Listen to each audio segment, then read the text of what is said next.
Namaskar students, welcome to YouTube channel of Central Public Academy.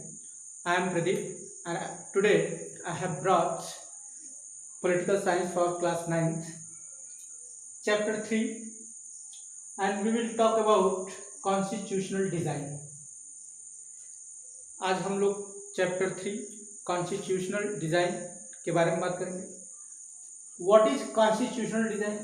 In Hindi it is known as samvidhan nirman. And today we will cover the constitution, democratic revolution in South Africa, apartheid system and establishment of democracy in South Africa. तो इस तरीके से हम लोग the very first topic is constitution. What is constitution? कि संविधान क्या है, किसको कहते हैं संविधान? So we know that constitution is nothing but the supreme law of a country which is essential for the functioning of the government as well as the country.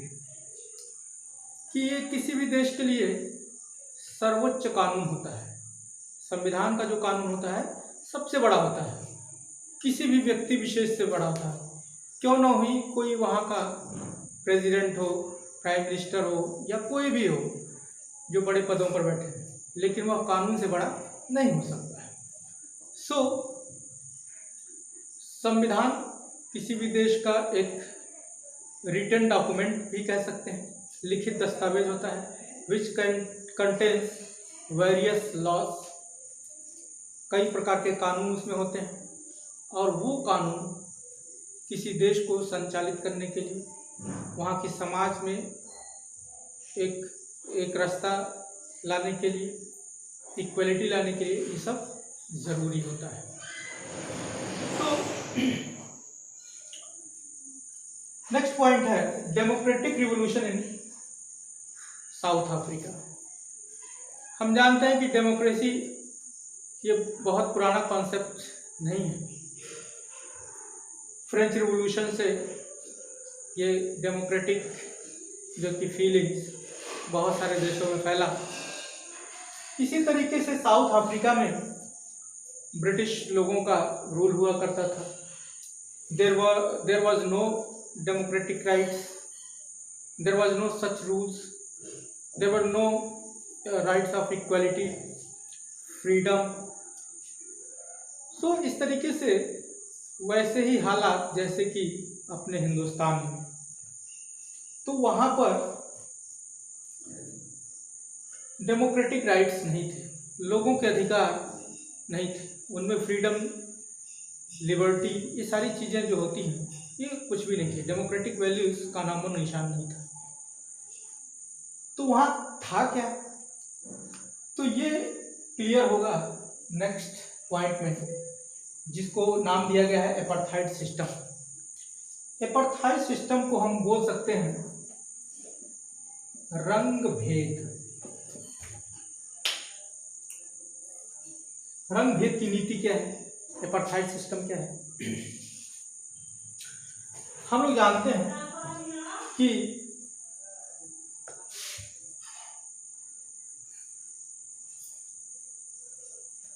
तो रंग भेद की नीति, जिसको अपार्थाइड सिस्टम कहा गया है, हम लोग जानते हैं कि साउथ अफ्रीका में ब्रिटिश लोगों का रूल था.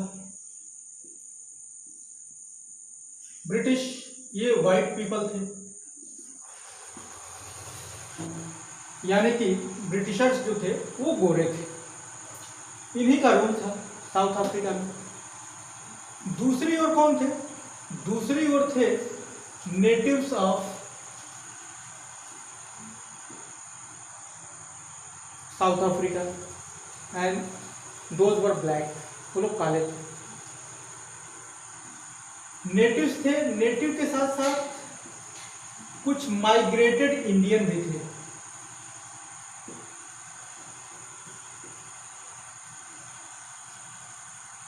माइग्रेटेड इंडियन कौन है?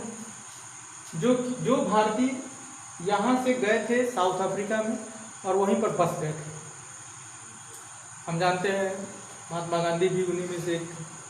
उनका जो परिवार था वो भी जा करके वहाँ पर उनकी प्रॉपर्टी वगैरह थी। तो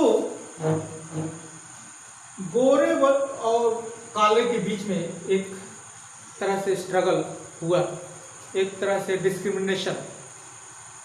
Britishers made very oppressive policies against the migrated Indians and the natives, I mean black। इन लोगों ने कुछ ऐसी नीतियां बनाई जो काले लोगों के अधिकारों के बिल्कुल ही खिलाफ था।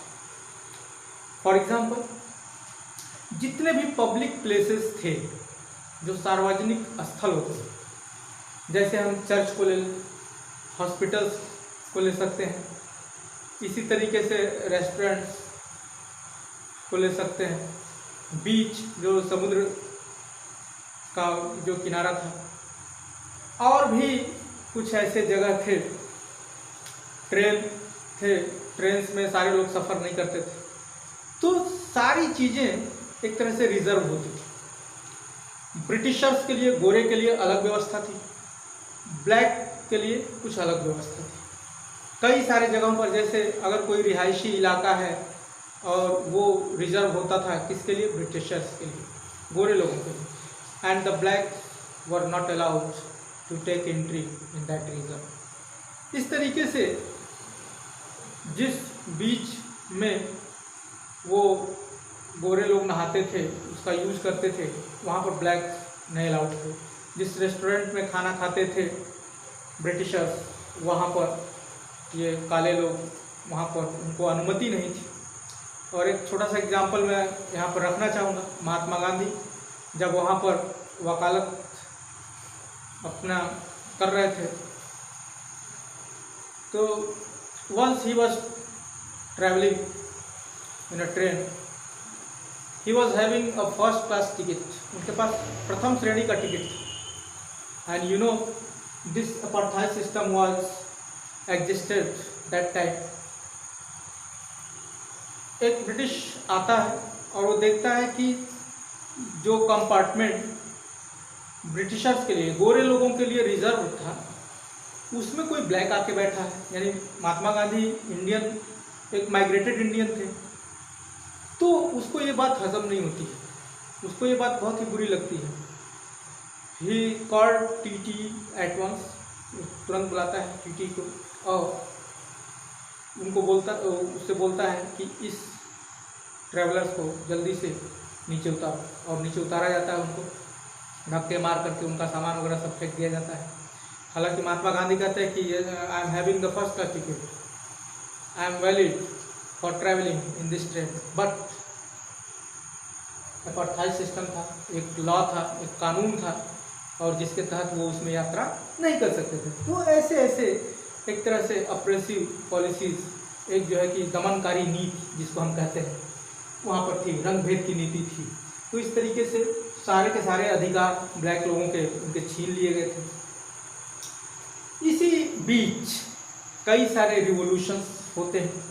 एक एएनसी जिसको हम कह सकते हैं अफ्रीकन नेशनल कांग्रेस, एक पॉलिटिकल पार्टी थी, और इस पार्टी ने एक आवाज़ उठाया रंगभेद के खिलाफ। It raised it's voice against the policy of apartheid system.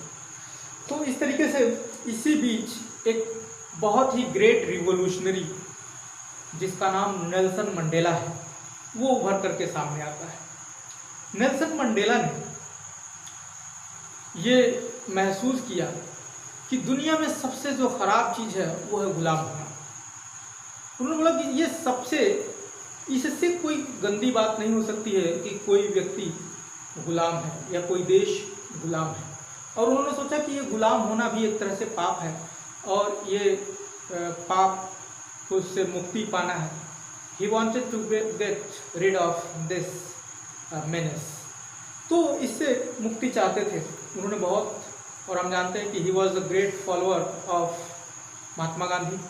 और इस तरीके से उन्होंने जब आवाज़ उठाई तो ये आवाज़ को दबाने का प्रयास किया गया बाय द ब्रिटिशर्स, क्योंकि वहाँ ब्रिटिश गवर्नमेंट था, उसी का रूल चलता था। और उनको इसके लिए लगभग 30 इयर्स जेल में बिताना पड़ा। He was sent to jail for nearly 30 years and he was sent to Robben Island. Robben Island है, वहाँ पर वो जेल था, उसमें उनको भेजा गया। और after 30 years he was released. 30 साल के बाद उनको छोड़ा गया। और इस तरीके से 1994 था, 1994 का साल था। और इस तरीके से तब तक वहाँ पर साउथ अफ्रीका में एक कई सारे रिवॉल्यूशन के पश्चात वहाँ डेमोक्रेसी होती है, इस्टेब्लिश होती है। और फर्स्ट इलेक्टेड गवर्नमेंट वहाँ पर एक इस्टेब्लिश होती है and Nelson Mandela was elected the first elected president of south Africa. इस तरीके से वहाँ पर डेमोक्रेसी इस्टेब्लिश होती है। और इस डेमोक्रेसी के इस्टेब्लिश होने के बाद वहाँ का संविधान लिखा जाता है, वहाँ का कॉन्स्टिट्यूशन लिखा जाता है। और उस कॉन्स्टिट्यूशन में, जैसा कि आज हम इंडिया में देखते हैं कि सबके लिए बराबरी का अधिकार, जैसे फंडामेंटल राइट्स है, और उस फंडामेंटल राइट्स में हम क्या क्या अधिकार हम नागरिकों को मिला हुआ। Government has given fundamental rights through the constitution to empower the citizens. नागरिकों को सशक्त बनाने के लिए ये सब अधिकार हमको मिले। तो इस तरीके से साउथ अफ्रीका में भी एक संविधान का निर्माण की शुरुआत होती है। सो I hope this video is very useful for you. Thank you for watching this.